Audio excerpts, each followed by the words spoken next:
The Montana dueling dinosaurs are two very different dinosaurs. Basically predator and prey. We have a tyrannosaurid, Nanotyrannus lancensis, and what we presume is its prey.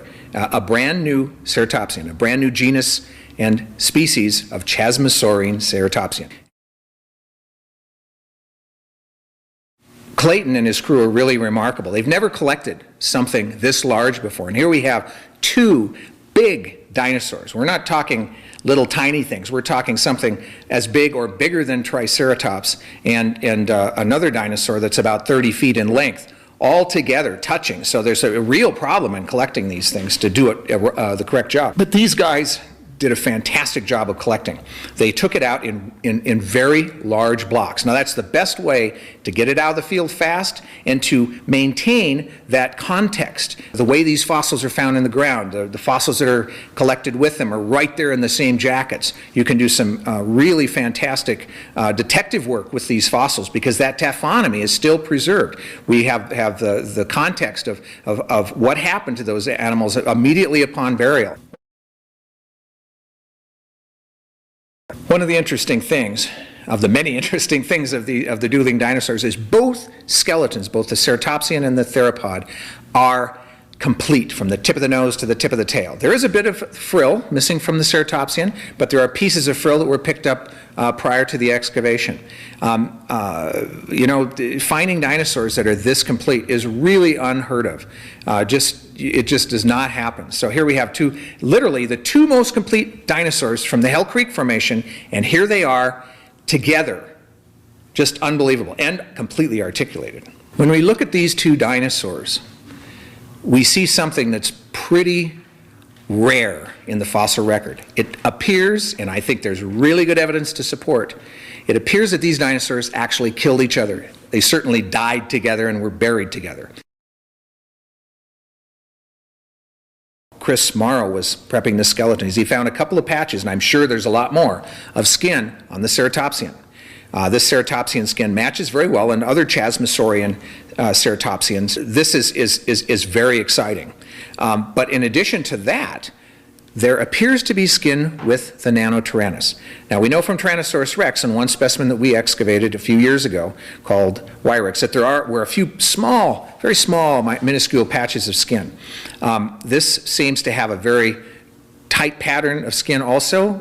I think it's going to match pretty well, but further preparation is going to really help with our understanding of what that skin looks like and see if it changes over the body. But I think we're going to find there's quite a bit of skin associated with both skeletons.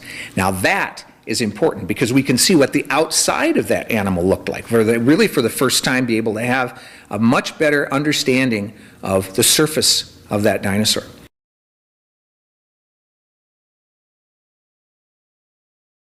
There are only two large ceratopsians known from the Hell Creek Formation, and this ceratopsian is as big or bigger than any of the ones known. There's Triceratops and Torosaurus. These have both been found in incomplete skeletons. The most complete Triceratops skeleton is about 50% complete. Here we have one that's nearly 100% complete. This ceratopsian skeleton, however, is not Triceratops. It's something different, and I say that first of all, because its ischium, which is one of the pelvic bones, is absolutely straight. Now that's important because all ceratopsians, and even protoceratopsids, the beginning of ceratopsians, have a curved ischium. This has two straight ischia. Something's going on. It's not the same thing. Also, to add to that, the skull appears to have never had horns. So you have this 7-foot-long skull, more than 2-meter-long skull, with no horns. It's something new. It's a new genus and species of ceratopsian. Also, interestingly enough, the theropod. The theropod, and this, from someone who studies tyrannosaurs, this is one of the most fantastic things about this specimen. That theropod has a skull whose characters match Nanotyrannus. Nanotyrannus was first described in 1985 by Robert Bacher, Mike Williams, and Philip Curry. It was a redescription of a skull described in 1946 as Gorgosaurus lancensis, so it's Nanotyrannus lancensis. This has been in dispute since 1999 when Thomas Carr, through some very, very good reasoning, thought that Nanotyrannus actually represents an individual, a young individual, an immature individual of Tyrannosaurus rex. So it's part of the ontogenetic series, or the growth series of Tyrannosaurus rex. And there's been this big argument since 1999 with two different factions, one supporting Bacher's assertion that this is a valid genus, and one supporting Carr's position that this is, in fact, a juvenile T-Rex. This specimen answers that question.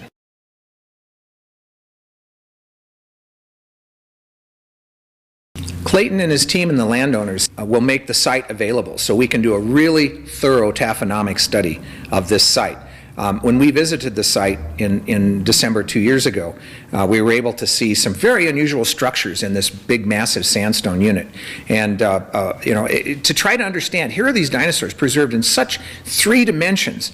If you look at the 3-dimensional model that was made of these skeletons, you can see how it flows. And there's something going on here. These were buried almost instantaneously, instantaneously geologically, within a few days of their death. And it has to be some very special circumstances that cause this.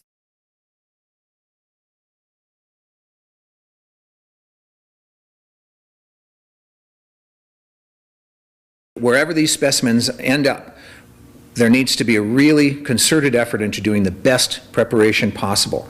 Number one, they should remain in context. They should not be taken out of the matrix except for certain examples. For instance, we might want to take out one of the Nanotyrannus's arms. We want to take out the skull probably to CT scan it. We hopefully will be able to CT scan these larger blocks. We want to maybe minimize their size so that they would fit into some of the industrial CT scanners that are available. We also want to, now this will help us look internally at these bones. We also want to make sure that the specimens remain in matrix. That's very, very important. It's the only way to preserve that skin. You can't take the bones out and expect to preserve the skin also.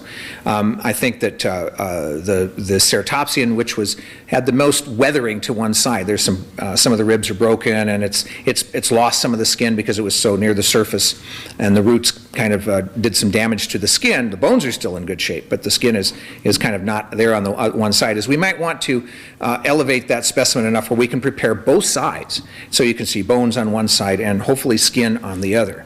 We're going to, in fact, very soon turn that skull over of the ceratopsian so we can really get a good view of what that skull looks like, because we still don't know. We see the underside of the skull and kind of part of one side of the face, but we don't see what that frill looks like. We don't see what sort of boss we have instead of a horn, or what's going on with the top of the head. So whatever preparation scheme is worked out for this, it has to be looked at very carefully before anything more is done to this specimen to make sure we preserve everything possible with this, because this is one of the most exciting dinosaur discoveries that's ever been made.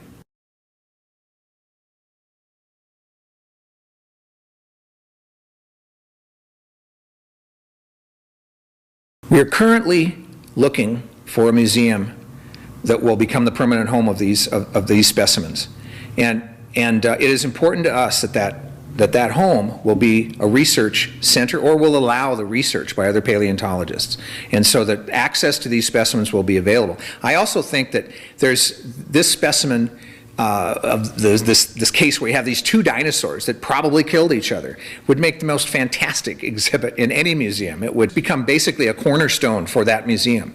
So any museum that is lucky enough to get these specimens is going to be, it will be really the focus of any paleontological exhibit they could imagine. And I can just see the visitors pouring in by droves to see this. I know I'd go many, many times.